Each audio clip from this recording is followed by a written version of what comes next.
உலக நாயகன் கமல்ஹாசன் நடிப்பில், ஷங்கர் இயக்கத்தில், அனிருத் இசையில், லைகா நிறுவனத்தின் பிரமாண்டமான தயாரிப்பில் உருவாகியுள்ள இந்தியன் டூ படம் வரும் ஜூலை 12ஆம் தேதி உலகம் முழுவதும் தமிழ், தெலுங்கு மற்றும் ஹிந்தி ஆகிய இந்த படத்தின் 2 நிமிடங்களுக்கும் மேலான ட்ரெய்லர் சற்றுமுன் வெளியாகியுள்ள நிலையில், இந்த ட்ரெய்லர் வீடியோ இணையத்தில் வைரலாகி வருகிறது.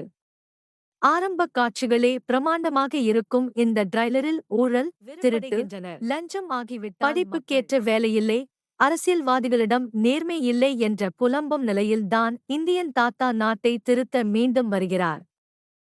அதன் பிறகு அவர் எடுக்கும் அதிரடி நடவடிக்கை என்ன என்பதுதான் இந்த படத்தின் கதை என்பது. இது 2வது சுதந்திரப் போர், காந்திய வழியில் நீங்கள், நேதாஜி வழியில் நான் என்று தனது கடமையை ஆரம்பிக்கும் இந்தியன் தாத்தா அந்த கடமையை செவ்வனே முடித்தாரா என்பதுதான் இந்த படத்தின் கிளைமாக்ஸ். ஆகஸ்ட் இருக்கும். மொத்தத்தில் இந்தியன் 2 திரைப்படம் எதிர்பார்த்ததை விட 2 மடங்கு அதிகமாக படமாக்கப்பட்டிருக்கும் என்றும், ஷங்கர் இந்த படத்தின் ஒவ்வொரு காட்சிகளிலும் மிரட்டியிருப்பார் என்றும் ட்ரெய்லரை பார்க்கும்போதே தெரிகிறது.